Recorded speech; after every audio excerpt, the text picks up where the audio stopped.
On va parler d'immobilier. L'immobilier semble retrouver du potentiel. Stéphane Rudzinski pour Retores Finance nous rejoint. Bonjour Stéphane. Bonjour Guillaume. Vous estimez l'environnement propice pour investir sur les opérations de marchand de biens. C'est quoi une opération de marchand de biens ? Une opération de marchand de biens, ça consiste à acheter un actif immobilier, généralement un immeuble ou des bureaux, en vue de les rénover, de les restructurer, les revendre à court terme avec une plus-value. On n'est pas dans une opération classique immobilière où on achète l'immobilier pour le porter et encaisser des loyers. Là, on va être vraiment sur une stratégie de création de valeur à court ou moyen terme, sur un horizon de 18 à 36 mois. Pourquoi est-ce que vous estimez que le marché, maintenant, est particulièrement propice à ce genre d'opération ? C'est très simple, les prix ont beaucoup baissé. Avec la hausse des taux d'intérêt. Aujourd'hui, sur Paris, intramuros, il n'est pas rare de trouver des immeubles à moins de 10 000 euros du mètre, quand fin 2022, on était 25 à 50% plus cher. Donc ça, c'est le premier facteur. Le second facteur, c'est que vous avez une concurrence qui est nettement amoindrie. Beaucoup plus faible aujourd'hui parce que vous avez des CPI qui souffrent, qui ont des demandes de rachat et donc qui ne se positionnent pas sur de nouveaux actifs.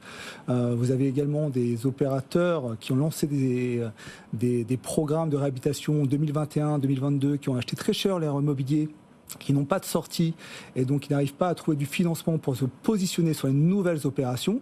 Et enfin, vous avez une offre plus importante parce que le marché des SCPI, notamment les anciennes SCPI, sont souvent confrontés à des problèmes de liquidité aujourd'hui et donc doivent vendre leurs meilleurs actifs. Et leurs meilleurs actifs, les plus liquides, c'est souvent des actifs parisiens. Alors Stéphane, je ne sais pas si vous connaissez Antoine Larigauderie, peut-être pas encore. Pas très bien. Vous allez faire sa connaissance, effectivement. C'est l'esprit libre de BFM Bourse, Antoine. Oula. Non, mais vous dites que les prix sont plus attractifs à Paris. Vraiment, c'est quand même super bien valorisé. Enfin, je pense à la bourse, achat sur repli, on profite des corrections. Là, la correction, elle est quand même minuscule, non ? Sur l'immobilier professionnel, la correction, elle est très très forte. Il faut bien imaginer qu'en 2022, les institutionnels rentraient dans le triangle d'or, dans l'immobilier prime parisien, sur des rentabilités de l'ordre de 3-3,5%. À cette époque-là, l'OAT rapportait grosso modo 1%. Donc on constatait une vraie prime de risque. D'accord. L'OAT français est aujourd'hui à près de 3%. Donc la prime de risque a dû se reconstituer à 4,5%. Ça fait à peu près moins 20, moins 25, moins 30% sur les actifs prime si on regarde parisiens. avec ce comparatif-là. Exactement. Donc là, aujourd'hui, vous avez objectivement un point d'entrée très intéressant. Et alors, vous pensez que la période est propice aux opérations de marchand de biens dans Paris intramuros ? On a coutume de dire que Paris, avec son périphérique, là, serait bien de libérer Paris de son périphérique pour que Paris atteigne enfin une taille conséquente en termes de superficie, comme Londres, le Grand Londres, pareil, le Grand Paris, ouais, mais il y a toujours ce périphérique. Mais quand on est investisseur, ce périphérique, en fait, en réalité, ce périphérique, c'est un avantage. C'est un avantage. C'est bien une question de cycliste, ça. Je fais comment ? C'est un avantage. Non, c'est un énorme avantage. Le Vélodrome. L'environnement immobilier est complètement circonscrit à Paris. Effectivement, on n'est pas à Londres où on peut être à 15 km du centre et être toujours à Londres. Donc vous avez une ville qui est hyper attractive. La France, ça reste quand même un pays très centralisé. Le cœur économique, politique est à Paris. Et Paris, c'est le Hermès des capitales mondiales. Enfin voilà, fait rêver le monde entier. Je suis complètement d'accord, Guillaume. C'est ça ? Ouais, carrément. On se rend pas compte. À côté de ça, vous avez un règlement intérieur urbanistique, le fameux PLU à Paris, qui limite aujourd'hui, voire qui interdit les nouvelles constructions. Donc, très intéressant d'investir sur des actifs à retravailler. Et puis, vous avez une demande de bureaux qui est de nouveau forte sur Paris intramuros, très forte.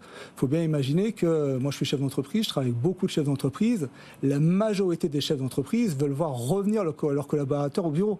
Donc pour les faire revenir au bureau, vous devez avoir des actifs de qualité, bien placés, et vous allez retrouver ces actifs au centre de Paris. Alors que ces derniers temps, c'est vrai qu'énormément d'entreprises ont délocalisé en banlieue, en proche banlieue, et qu'il y avait des opportunités pour ça.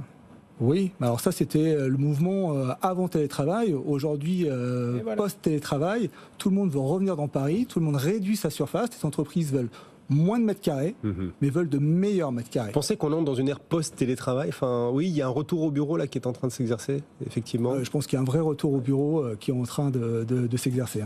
Je pense qu'on a gagné de la vraie productivité grâce au télétravail, mais qu'il y a eu un excès de télétravail qui a conduit à une perte de productivité. Petit réajustement là maintenant. Comment investir dans des opérations de marchand de biens ? On fait comment et ça permet de gagner combien ? Alors on a deux options, hein. Soit on va rentrer sur les opérations de club deal avec un nombre d'investisseurs limité. Là, vous allez bloquer votre argent sur des périodes de 18 à 36 mois. Vous allez viser des rendements de 15 à 20%, mais vous êtes concentré sur une opération, donc avec un risque spécifique fort. Soit vous allez pouvoir rentrer sur des fonds de marchand de biens. Ma recommandation, c'est plutôt spécifique Paris en ce moment, parce qu'on a un ratio rendement-risque très intéressant. Et là, vous allez avoir des formats soit FPCR à partir de 5 000 euros, soit FPCI, Fonds de capital risque investissement, éligible à partir de 100 000 euros. Et là, les rendements, les TRI attendus sont de l'ordre de 8 à 13%. En FPCI, vous allez, en mettant 100 000 euros à horizon 6 ans, vous devriez, sans garantie, récupérer environ 1,6 fois la mise. Pas mal. Stéphane Rudzinski, il est à la tête de Retores Finance. Merci Stéphane de nous avoir accompagnés. Et nos intervenants, vous en faites partie Stéphane, nous apprennent toujours beaucoup de choses. À nous tous.